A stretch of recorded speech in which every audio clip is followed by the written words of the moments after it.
Welcome to Swing Trading and Coffee. My name is Anthony, and today I'm going to be giving you a breakdown of the hottest stocks on the market. And I'm going to be sharing my personal swing trading plan with you on the charts. But before we get into it, I have to let you know this content is not financial advice. It is only for educational and entertainment purposes. So to be honest with you guys, making yesterday's video was not an easy task for me.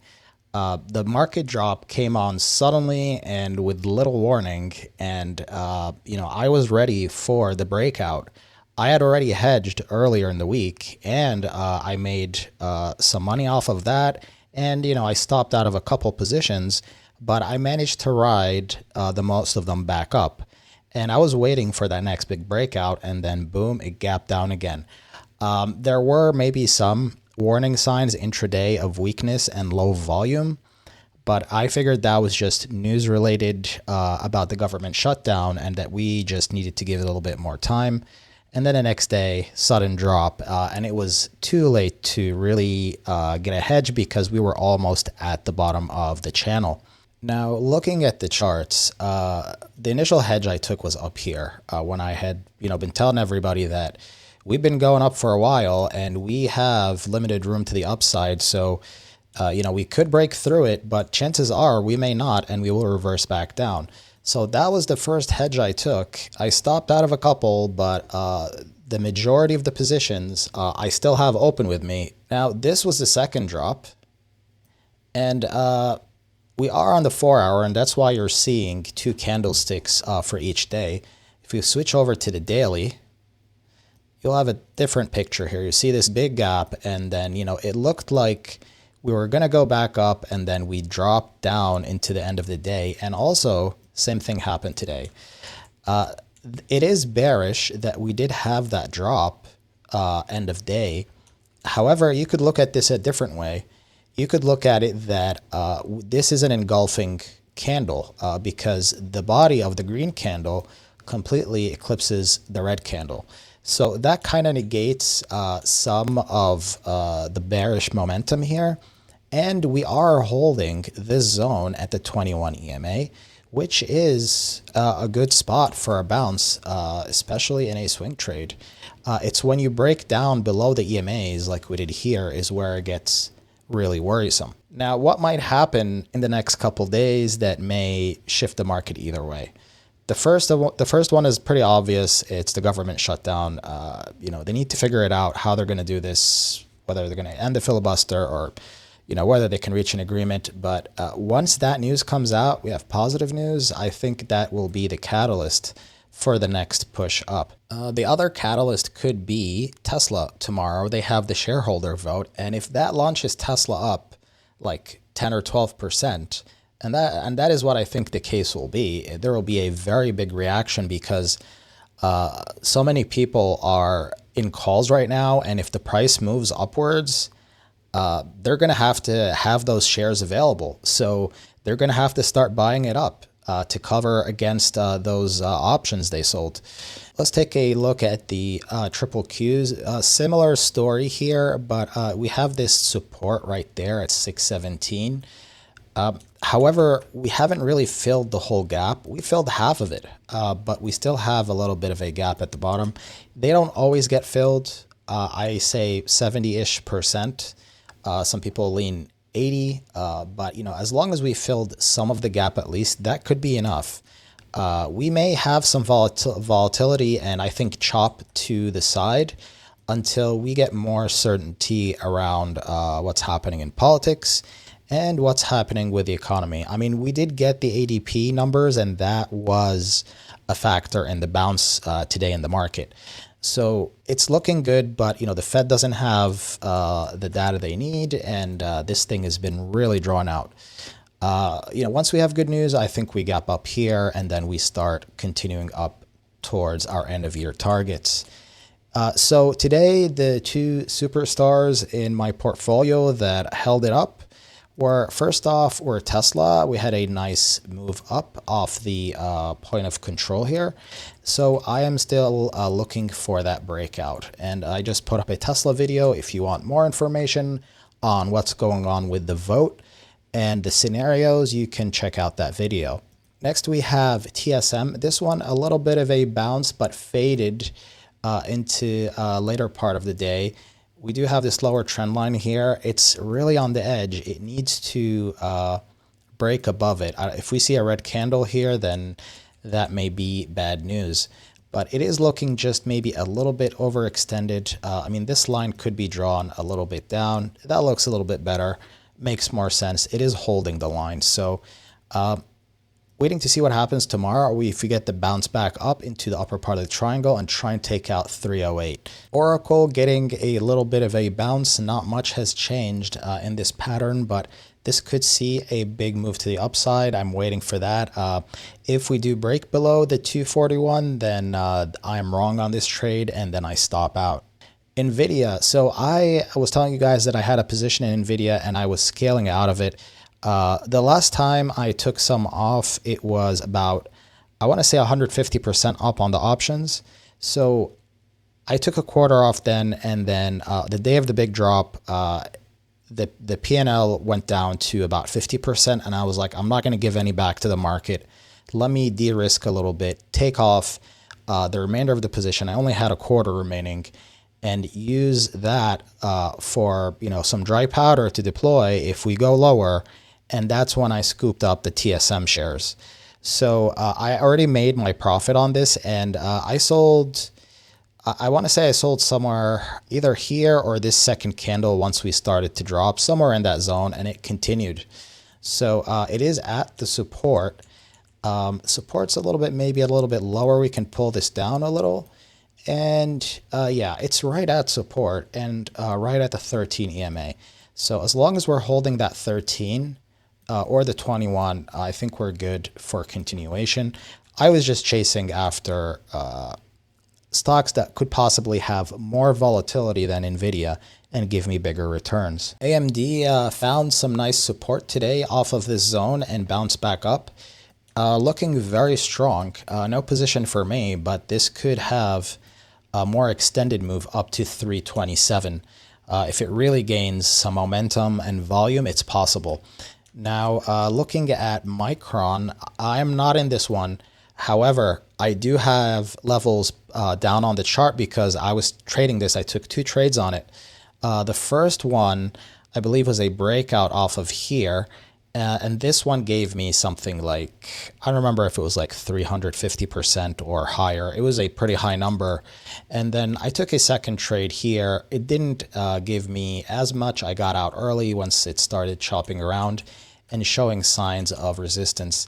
However, if I were a little bit more patient and I held on, and then I just, reminded myself that we are still holding this level, I could have cashed out a little bit more because today it went up at its peak. It was about 10%, which was pretty impressive. Next, let's take a look at Gap. So this one I've been talking about since October 17th.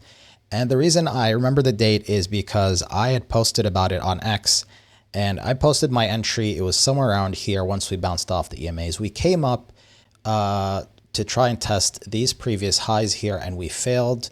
We still held at the 50 EMA, and then we came back up. We had a nice push up. Today there was I believe, an upgrade, Morgan Stanley, and they upgraded it to their target to $30, and that gave it some fresh steam. So I'm looking for continuation on Gap. I believe it will come up and fill this whole gap up here, 27.81, and their target, the analyst target, was around $30. So my extended target is around 30.73. And that shows you that these analysts, they really use, they do use a lot of financial analysis, but they do use the technical analysis to decide on zones where to buy, where to sell. They do use it, just not as much as, traders would. So, my upper target is 30.73 based on the fib, extended fib level, and on the gap fill at 27, and their target is smack in the middle of there. So I totally agree with it. So I'm going to be mostly out at 27 and let a little bit more run if it wants to. Nebius Group, this one, it's been chopping around a bit, but it is still looking very bullish. It just has a little bit of resistance here. It just needs to get through it, and then I believe we will get up to the 155, 141 zone, and I'm still holding small position in this one. Didn't really add into it. Now, Robinhood, this one I've been watching for a bit. I've been wanting to get in for a position, but it's just been chopping up and down. It hasn't really done much. Very range bound and indecisive. In today's after hours, I was watching it a little bit. It seemed to dip a little, but it didn't fall much. I didn't check later after that, but tomorrow we'll see where it opens. The earnings were pretty good. They beat on earnings and they beat on revenue. I don't know much about the guidance, but I'm sure their guidance was good. I believe some of the revenue increase came from their offering of crypto. So that has actually dragged in quite a bit of business for them. And I wouldn't be surprised if if big brokers start following in those footsteps. You should hear soon about, I believe Schwab may have announced that it's coming soon, or Fidelity, but you're going to see all of them start offering it. It would be pretty cool to have both your stocks and crypto tradable in the same account. Other brokerages do offer that, just not the mainstream ones. RGTI, this one, it has come back down to test support again. I still have a position in it, and I told myself if it gets below this yellow line, that is where I get out, because it's lookout below to $18. However, it is holding, it is looking good. This has earnings, and it may be the catalyst that pushes this up. When you have a stock that's beaten down and you get even half decent earnings, you should get a move. However, earnings have been very muted, as we saw today with Robinhood, and we saw what happened with Palantir. So maybe with these smaller companies, it will react more because of the small market cap. All right, so into stocks I'm watching this week for like a further continuation. Google is one of them. You have a very strong move here. Along with the EMAs, it's actually starting to get away from them, but it took a little bit of a breather here. And I believe if we can get above this zone, around like 284, we're going to see more continuation. So this is one I'm watching. If I do get in, I'm going to be in and out pretty fast, like hold it for maybe a couple days as it continues. Not sure when this can pull back. The pullback we had here was not a big one. So maybe there is significant momentum. And let's take a look at the volume. The volume is about average, not bad. A little bit heading into overbought territory on the RSI. So I'm going to play this one cautiously if I get in. Maybe a couple days max, but we will see. So IBM, this one is looking really good. And I could have taken a position in it today, but I am, fortunately waiting on my positions that are in the red to catch up a little bit. So believe it or not, the only stocks in my account right now that are at a positive P&L are, the first one is Gap. That one was up 40% midday. That one moved quite a bit, and I have a decent sized position in it. So it worked to my favor. The second one was a small position I started in Dollar Tree. And the third one, believe it or not, is MicroStrategy. It is in the green. And the reason for that is because I bought MicroStrategy just yesterday when everybody was panicking. So another lesson that I learned, and I'm going to be reminding myself, it is something I know, something I had to relearn. And that is when the market's getting extended to the upside, take profits more aggressively. I said it before, and I did adhere to it to a degree. And, an example of that is NVIDIA. I didn't wait for it to hit its extended target. I was out 75%. And the day of the drop, I got rid of that remaining 25% to make sure that I don't lose anything on it. However, I think I need to be a little bit more cautious moving forward because this market is really whipping around, chopping everybody out. It's pretty crazy. Next one up is LULU. So I have been in and out of this, and it kind of like failed to move. It was just very slow when I went chasing after other things. However, it is looking like we have a double bottom here, maybe even a triple bottom. So I'm going to think this is going to really rebound with the market, and we do have earnings coming in. early December, and that might be a catalyst like pre-earnings, just people getting in to see if we're going to get a move off of it. We've been seeing a lot of that type of activity on the market. Now, Dollar Tree, this one was looking really strong. When the market was red, in a sea of red, this thing was green. So it really stood out. And you also have the EMAs kind of like going in this wave, which I like, curling to the upside. So we had a really nice move here to begin with and a very clean pullback and bounce. Looking like a very sharp chart here. So I didn't put much into it, but a little bit, and I'm going to give it room to run. I think the targets on this could be pretty high. It's been beaten down pretty bad, and it has found this this area of support here. So if we want to take targets on this, we could start off the bottom here to the top, and that would put us at around 120 for an initial target and 129 for a second target. And I am going to mark those down just so when I get there, I remember to take some off.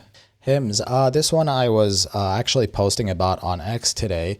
So you'll see that we had this breakout here of this zone, came back, tested it once, twice, 3 times, and now we are here for a 4th time. So we are range bound, chopping around between these 2 lines, and it's kind of looking like a no-brainer trade. However, I didn't like what I saw today. It tried to run up, it was looking good, and then it just faded hard. So I'm thinking it may have a little bit more downside here. So I'm going to see if when it comes down to this line, do I get a good reaction off of it? Like if you look here, we had a good reaction. Back here, really good reaction. So you got these 2 big candles in both scenarios, but right now I'm not seeing that. So I'm going to wait till, maybe we tag this bottom and then we get a nice candle, green candle to the upside, and that's my go sign. Quick look at MicroStrategy, really tiny bounce. It was 3%, but in the grand scheme of things, it was pretty tiny. However, it is holding this trend line, which we laid out, which extends back all the way here to 2021.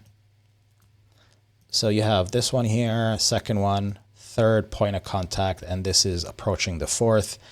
If you dip below, then it's it's going to be stuck in a downtrend for a while. If we bounce here, and that is what I think is going to happen, it's a lot of upside, and your upside is up to like 338 or 322.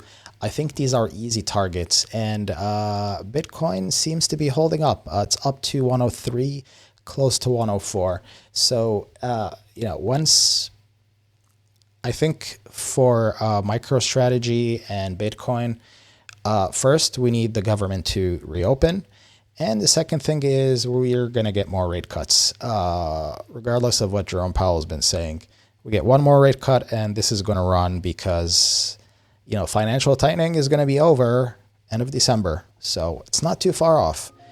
And that's when they probably going to turn on the money printer again. So I hope the explanations I gave today about my trades helped you in some way. And, this channel is pretty much like my trading diary, and it's for you guys to see and learn from my wins and from my losses. Also, if you guys have any suggestions, I really want to grow the channel. I'm open to hearing any suggestions you have. If you want to learn anything about swing trading, drop your questions below, and if I get enough requests on a specific topic, then I'll make a video on it. And I am planning on making a series of short educational videos. However, I do have travel plans coming up, and I will be recording a video for you guys or two from a very interesting location. So stay tuned for that. So as long as we're holding those support levels I told you guys about, I think we're okay, but of course, do your own research. So best of luck trading tomorrow, guys, and I will be updating you soon. Take care.